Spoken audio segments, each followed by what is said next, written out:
Well, the time is just gone 11 minutes past 8 as we kick off this morning, talking with the director of Salaam Foundation, Azhar Vadi, and a personal reflection on his visit to Syria. And this was during the height of this devastating war that was taking place.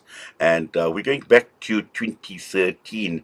And I recall at that point in time, Salaam Media had been at the forefront of covering this devastating war that had taken place. And Azhar was right into the thick of things, bombs flying all around him as well. But and thereafter, we had then embarked on many a campaign to continue highlighting the plight of Syrians. And as I mentioned in my interview earlier on, amongst all the euphoria, amongst all the celebration, seeing the back of Bashar al-Assad, and he's now in Russia seeking asylum in Russia. But what has this actually meant for the people of Syria? And we see the reaction, we've seen the celebratory mode, but also at the end of the day, there are many a concern as well. So some of these issues that we will unpack with Azhar, but also taking a look at this personal reflection, because he was there at the height of the devastation and the carnage that was actually unfolding at that point in time. Azhar, assalamu alaikum wa rahmatullahi wa barakatuh, and welcome. Walaikum salam wa rahmatullahi wa barakatuh. Inayat, always a pleasure to be on Salam Media. Yes, Juma Mubarak to you, Azhar. And, I recall you and I sitting opposite each other doing an interview upon your return from Syria. And you were one of the few, in fact, at that point in time, in fact, from South Africa, the only person. And I recall, you going around the country as well at that point in time, highlighting what this devastating war had actually meant for the people of Syria. And I'm sure, Azhar, in the last week, as you have been following developments, and we've seen the back of Bashar al-Assad in Syria as well. Just a lot must be flashing through your minds, and many a memory, that is coming to mind right now, where while you were there at the height of this devastating war. Yeah, it all stretches back to 2012, 2013. That time, Inayat, if you remember, we were at the CII. Salam Media still had not yet been born. But we did have that discussion and we did chat about it. And it was kind of groundbreaking news at that time because as South Africans, we were very much starved of information that was coming out of Syria. We didn't really know what was happening until one of the journalists from the region visited South Africa and invited fellow journalists and some humanitarian organizations as well to come and have a look for themselves and to be able to report on what was happening. And as you said, that time crossing into Syria, it was quite an adventure when you look back at it. Something that would almost fill the pages of a novel quite nicely. Maybe one day an idea that we'll write out and spell out to everybody. But nonetheless, I think the important thing that we discovered was the brutality of the war that was taking place in Syria at that time. Very much still, localized. Weren't many or any foreign fighters at that time that had entered. It was a local uprising of people within the villages and towns in the Idlib area, the Aleppo area, the northern parts of the country, which started, in fact, in towns like Hama and Homs further south. And the poignant point or the most important thing that I think I came out from there was that the vast majority of the Syrian people that we had interacted with and spoken to were in support at that time of the revolution. And it speaks tons. Why would a civilian population uh, turn against their leadership? And although in hindsight we may say that there was some level of outside interference of foreign agendas that played out that perhaps took advantage of the anger that was within the people themselves, we must look at the core reason, and that is because people were tired of the dictatorship of the regime. They had lived with the memories of 1982 and the Hama uprising that time, and the murders and the displacement of people, the jailing of people, the prisons, as we are now beginning to see open up to us. They were tired of that. They were living in a state of a police state, a military state. When we went in, people would often tell us, do not even speak loudly to the walls. because we feel that the world will tell Bashar al-Assad what has been spoken about. Family members would not, speak openly in front of each other within the same household across the table, because you don't know, as the father, if your son is a regime spy, or as the son, if your mother is the regime spy, and she may be the one who's going to, spy you out. So that was the type of environment people were living in. Although there was stability, it was a repressive state, and one that required a reform. And the reforms that people had asked for were violently, smashed by the state at that time. When people had taken to the streets, the military apparatus was unleashed upon them, and then you had the spiraling of violence that took place across the country, eventually bringing you to the stalemate, where both sides had clear territorial areas. The rebel forces on the one end in the northwestern Idlib region, and the state in the other, the vast majority of the rest of the country, with a portion going to the Kurdish and other forces in the east. And that was all broken, obviously, quite spectacularly in the last 2 weeks.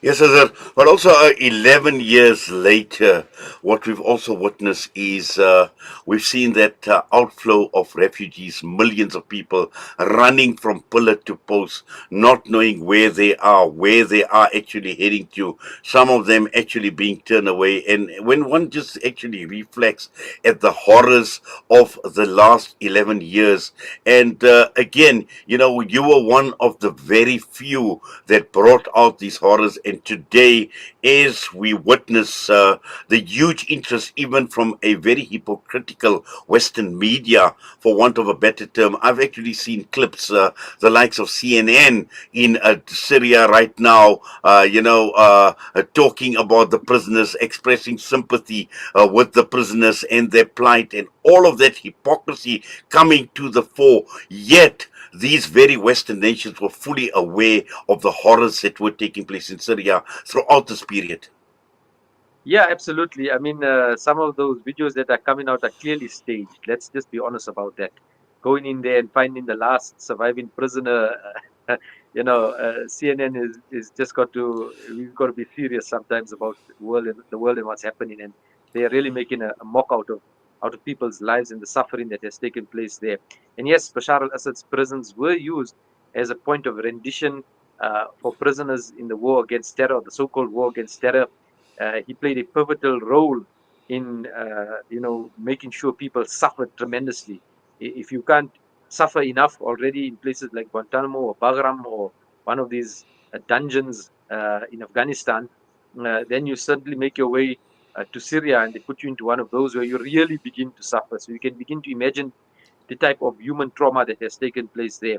And yes, hypocritical on the side of the West, who are now jumping on the bandwagon, and again, once again, trying to take advantage, I believe, of the situation, like they did at the beginning of the revolution, trying to use the energy and the anger of the people against the regime. Again, now you see that those opportunistic attempts being made, and that's the dua that we've got to make as Muslims and as people around the world. We've got to pray that sincerity comes through in all of this, and the right leadership comes forward, and they are able to see the games that the West and the East will try and use, because Syria is such a central and pivotal region of the world. Geopolitically, it has been always the center for thousands and thousands of years, and it will probably continue in the future playing a very, very important role. So we need the best of leadership and the most clear minds to emerge from all of this, to navigate through it, so that the people of Syria benefit the most.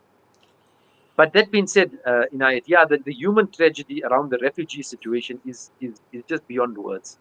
I was there when people were flooding across the Turkish borders. I seen them coming across in huge, what I can only describe as pots, being strung together with pieces of string.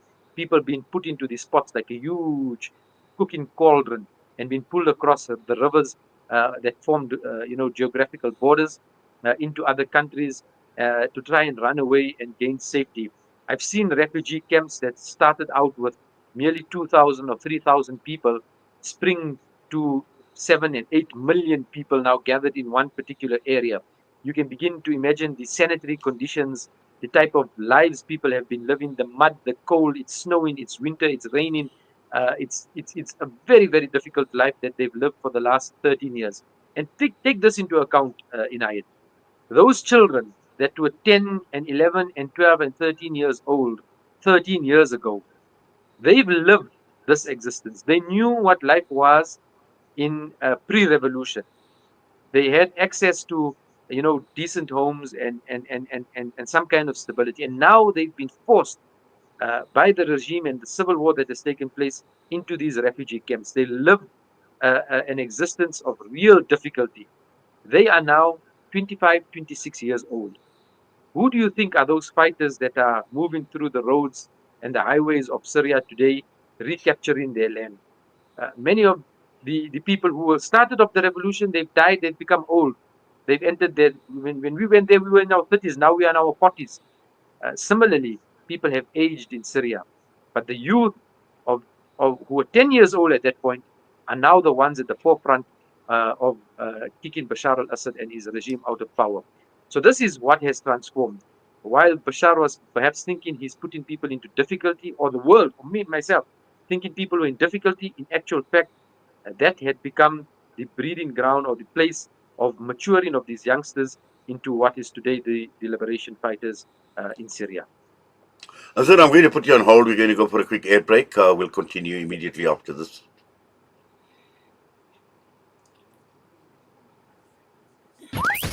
This is Salaam Media.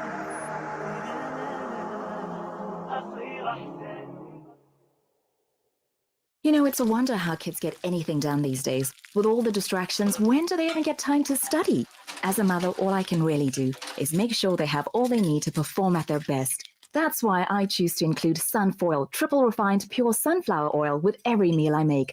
Naturally cholesterol-free and approved by the Heart and Stroke Foundation as part of a balanced eating plan. So whether I'm cooking, frying, or baking, I know every dish will be a wholesome one. Sunfoil, now we're cooking.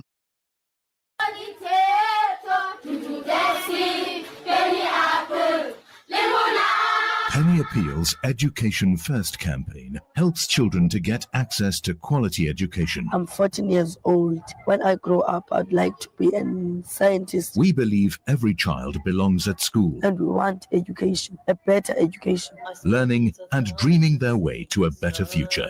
With your help, we can provide classrooms, desks, stationery packs, and school shoes. Help make these dreams a reality. Visit www.pennyappeal.org.za or call 031 1100 573. Penny Appeal. Small change, big difference.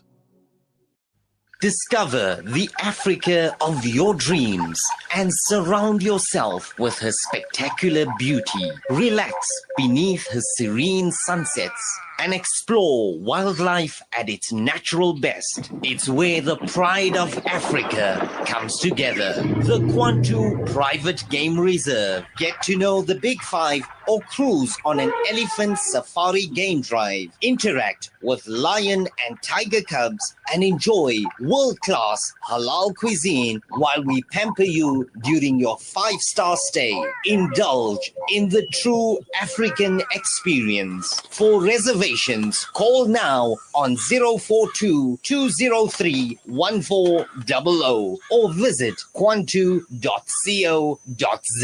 The Kwantu Private Game Reserve, the place of gathering.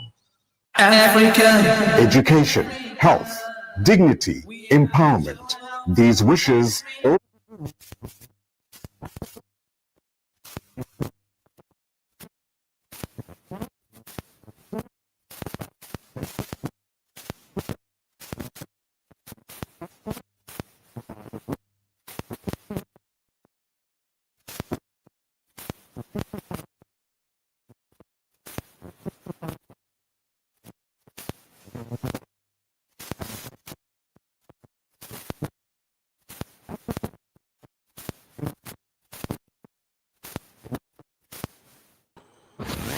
Connect and stay ahead with Salaam Media. This is Salaam Media, coming to you live from South Africa. Well, we continue our discussion with Azhar Vadi, Director of Salaam Foundation, reflecting on his personal experiences during the height of this devastating war in Syria.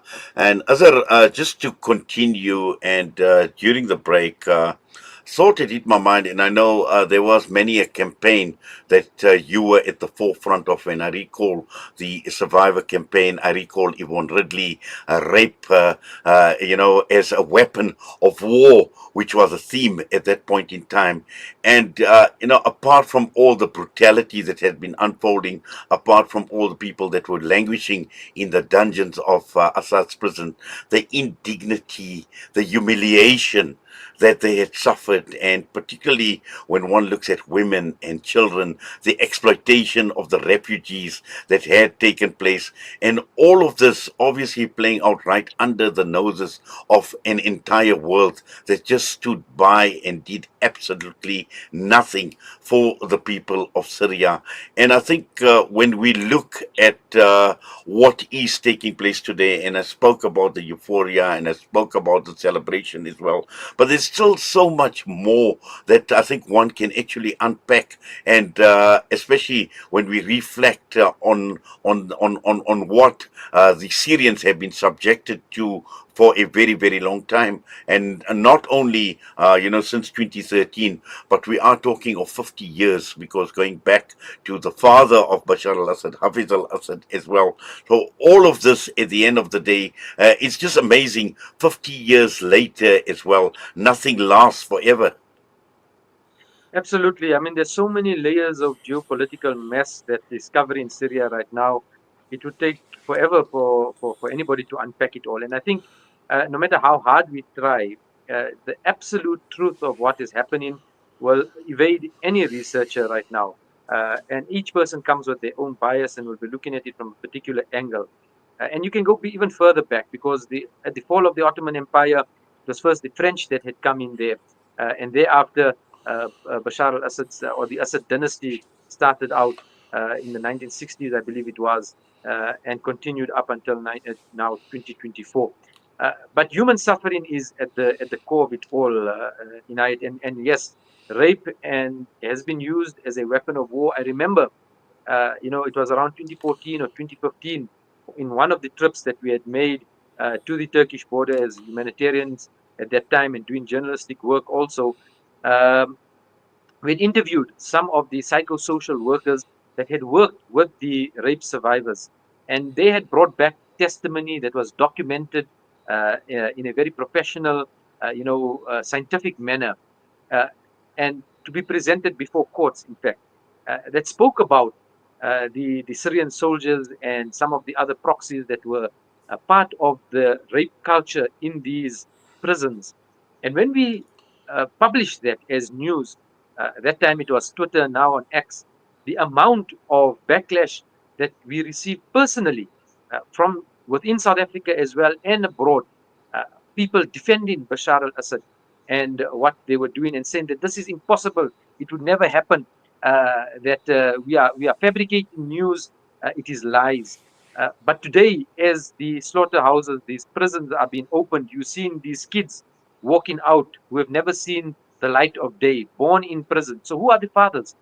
Uh, who impregnated this woman?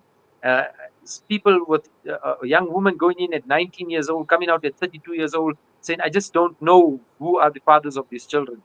Is this not rape? Has it not been used as a weapon of war? And how do we justify supporting a regime that allows this kind of trauma to be meted out against, if we want to say, fellow Muslims or fellow countrymen? It's just unacceptable.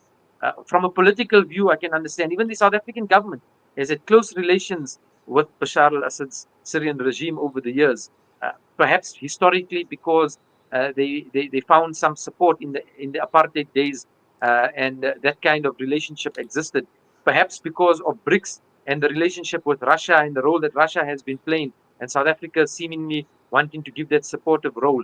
But do we, in the name of standing up against a perceived political agenda, do we compromise our human values, and do we turn a blind eye to human suffering and say, and almost try and imagine that it's not happening, that it didn't exist, that it didn't take place. That is when we sacrifice our own principles for political agendas.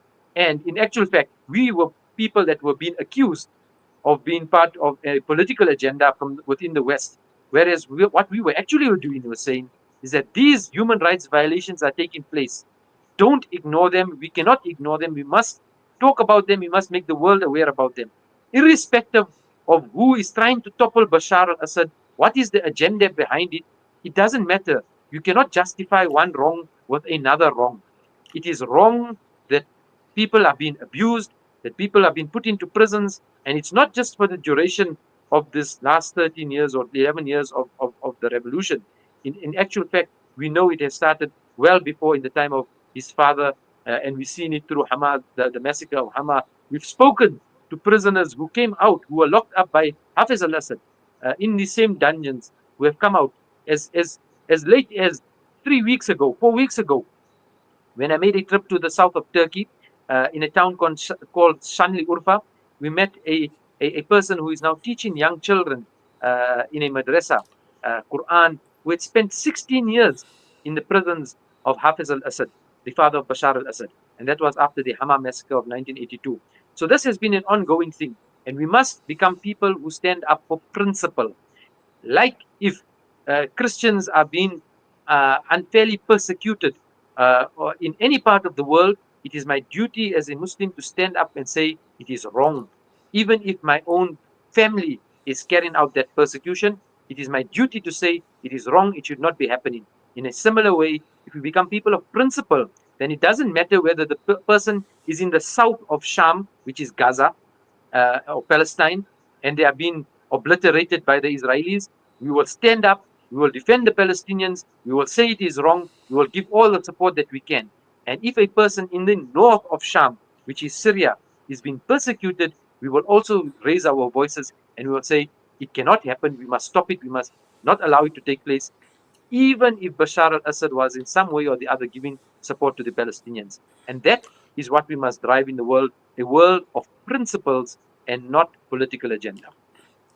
Yes, Azhar, as the situation stands right now, and Syria is in a transitional phase, and one of the concerns is, the country shouldn't degenerate further.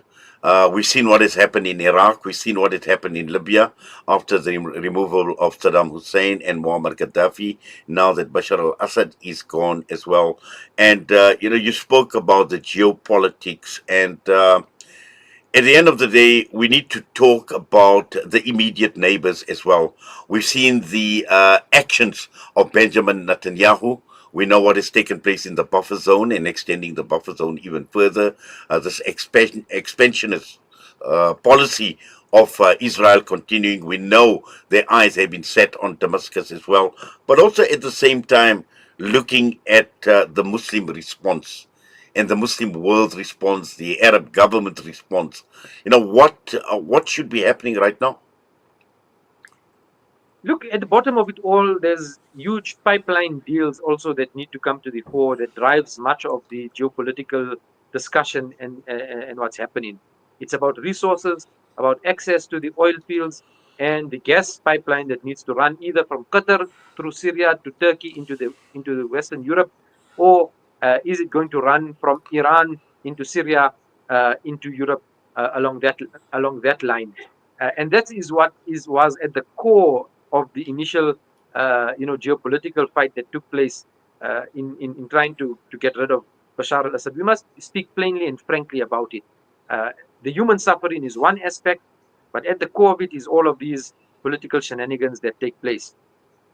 The United States and its forces, along with the Kurds, have occupied the part of Syria right now that is very much the oil basin.